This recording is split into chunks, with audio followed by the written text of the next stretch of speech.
Hey, it's me, Bert, and today I'm going to take a look at the new Diamond Select Gandalf figure and compare him to the previous versions of Gandalf made by Toy Biz back in the early 2000s. So let's take a look. No Skill Customs.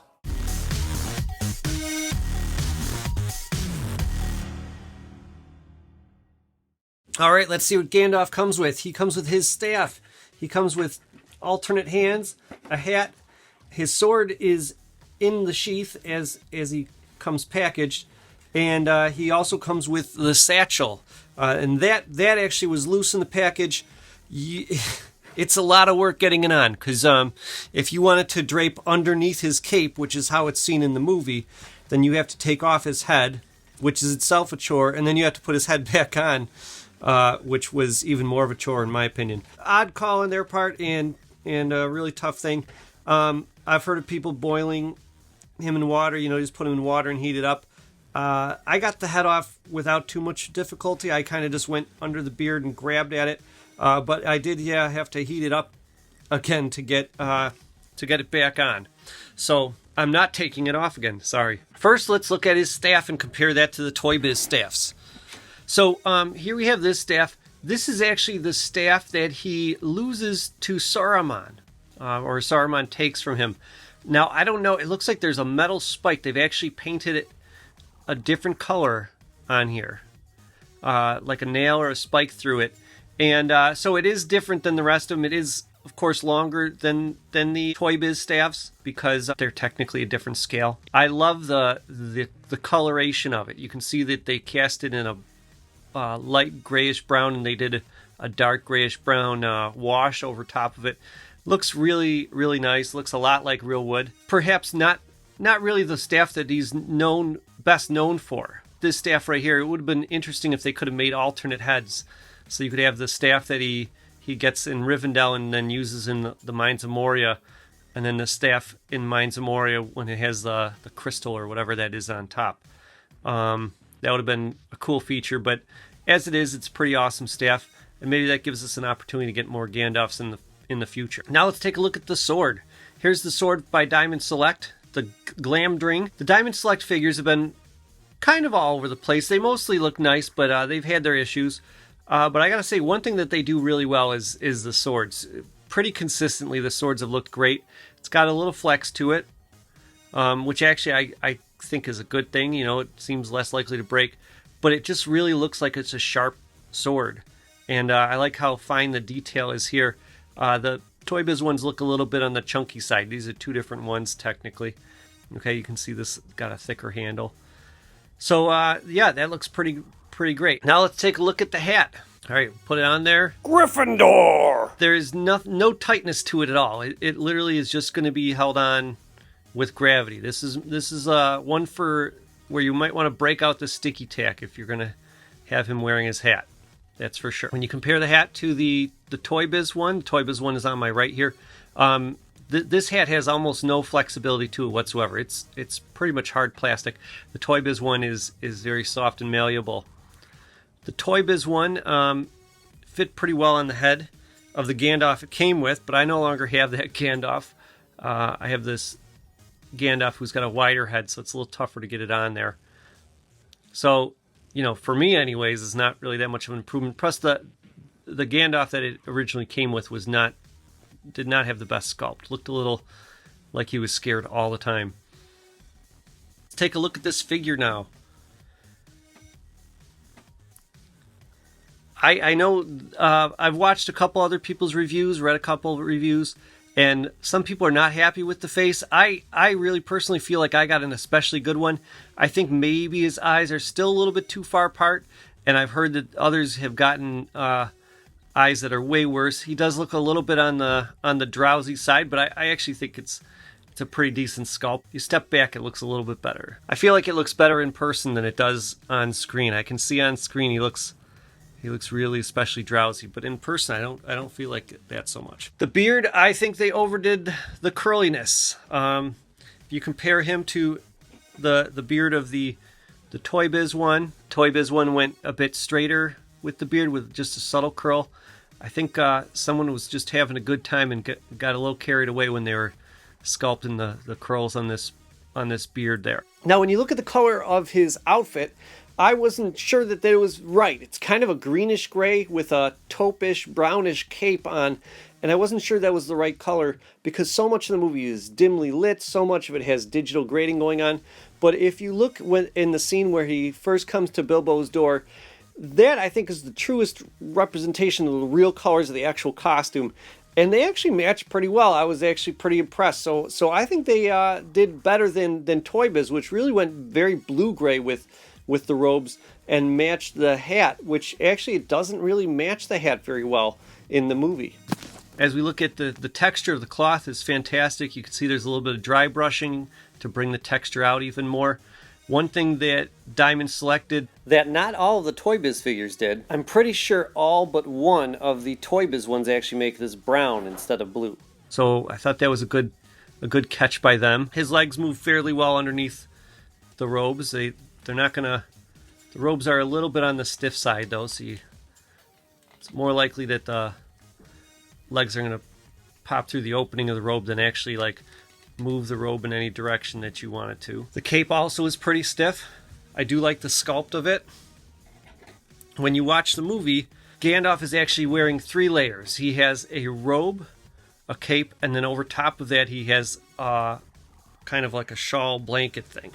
And Toy Biz has done all 3 of those things where they have of course the robe itself. Here's one with the cape, and then here's the kind of shawl thing that kind of drapes over his arms. Now, at various different times in the story or in the movie, he takes off different pieces of this. Okay, so for much of the film, he's not wearing this shawl piece, and for a lot of the film, he's only wearing the cape. You can see when he gets into Moria, at some point he loses the cape, or ditches the cape, or wraps it up or something, and when he's fighting the Balrog, he no longer has it. Just like the satchel, if you want to take that cape off, you got to pop his head off, which is some work. So overall, I think it looks pretty great. I like the face sculpt. I would have liked the face sculpt of this Diamond Select one with maybe a little bit, maybe if the blue of his eyes was darker, he wouldn't look so drowsy or spacey there. I would have liked I do like the painting though. You can see there's a slight wash to give his skin 2 tones of color, which Toy Biz never did in their run. Maybe they did as with Gandalf the White, but never with Gandalf the Gray. I would have liked the Toy Biz beard though. This is just a little too over the top, approaching Santa Claus levels of curliness there. But here's the real problem. If you watch my review of the Nazgul, this is an issue. Okay, somebody at Diamond Select, you need to watch my video. You need to hear this. When you're sculpting a sleeve, no one cares how it looks when the character's hands are at their side. Yes, this is correct and everything like that, and that's how fabric would fall. Nobody cares. Nobody has all their toys with their hands at their side. Plus, if they did, it doesn't look so bad to have the fabrics hang backwards. But when you have the characters with their arms forward and the sleeve just sticks way out like that, that's a real problem.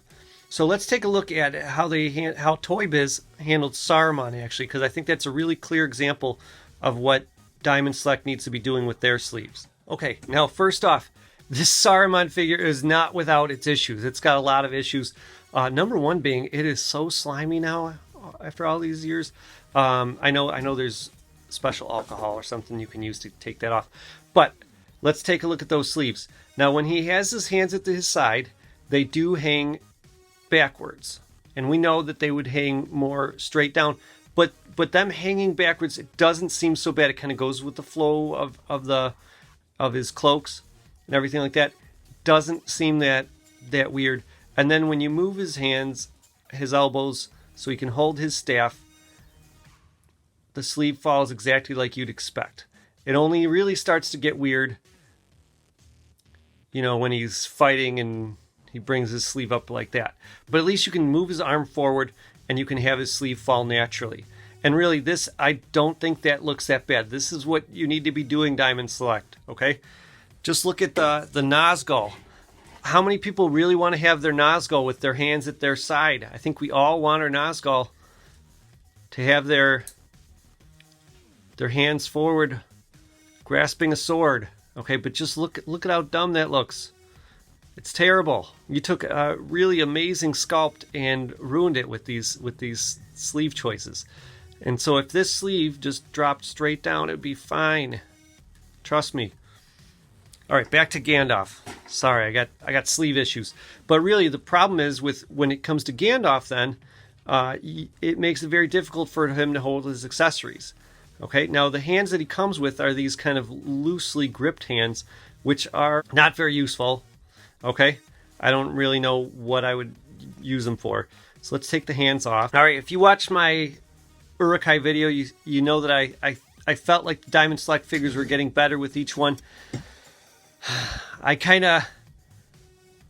It's the sleeve issue is aggravating. He cannot really fully hold this staff because of these sleeves. Kind of hold it at an angle. If you want him just walking with Saruman, he's really only holding it with his thumb and his pointer finger. Okay, I mean, I guess it doesn't look terrible across his body like this, but it should, if it weren't for the cut of the sleeves, he'd be able to hold it just straight up and down. His joints on his hands move in and out towards the body, not up and down. If they had up and down joints, we could have got a casually walking Gandalf with his staff there. Here he is, ready for his "you shall not pass" moment. And like I said, the sleeves get in the way of making this really, really cool. The other thing is, with these hands being so open, they don't really function very well to hold his accessories.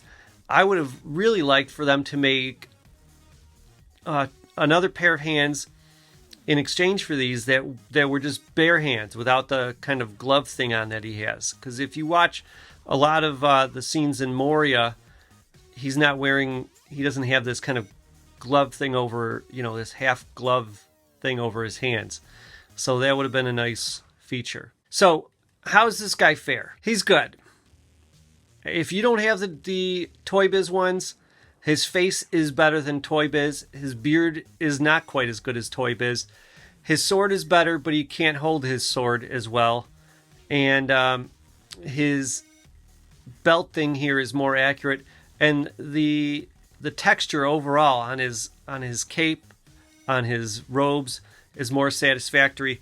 Though I did like when Toy Biz did their fabric capes, I did like what they did for, I guess it's not the cape, this is the cloak piece that just kind of hangs over. I do like the fabric they chose for that.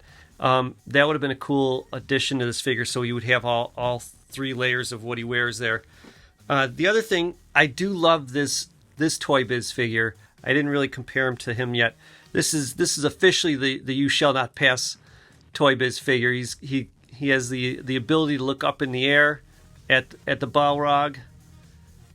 His hair is all a mess. They made some interesting choices with how they handled the fabric. Okay, they made it rubbery, and they made it actually not jointed. The joint happens inside there. So there's an arm inside here that's jointed, and it can move from one end of the sleeve to the other. It's kind of an interesting choice. Doesn't allow for him to bend his arms very tight, though. They always have to kind of stay open like this. But if you're going to have his arms open like that anyways, it works out pretty well. I have a use for this Gandalf. He's not perfect, though. Doesn't make me as happy as the Uruk-hai that I just got. I hope Diamond Select learns from this figure and improves. Because I gotta say, even though I was using this Saruman as a good example here for how they handled the sleeves, the figure is actually one of Toy Biz's worst, and I do want to see Diamond Select handle Saruman. I think this would be a good Gandalf to go up against Saruman, but because he's so much taller than this one, and I don't like this Saruman to begin with, I'm going to hold off on making a little Gandalf versus Saruman diorama until Diamond Select makes one. So we'll see when that is. I do hope that comes next. So Diamond Select, let's fix the sleeves and how you handle the sleeves. Let's look more closely at the movie when you choose alternate hands. Okay, I know you're trying to give us extra value, but if the hand is useless and doesn't really hold what we're given, it's not really an extra value then. If you like this review, please like and subscribe. I've got more reviews all the time when I get a new figure in the mail. I like to review it real quick before I put it in my displays. So like and subscribe and you'll know when the next review comes out.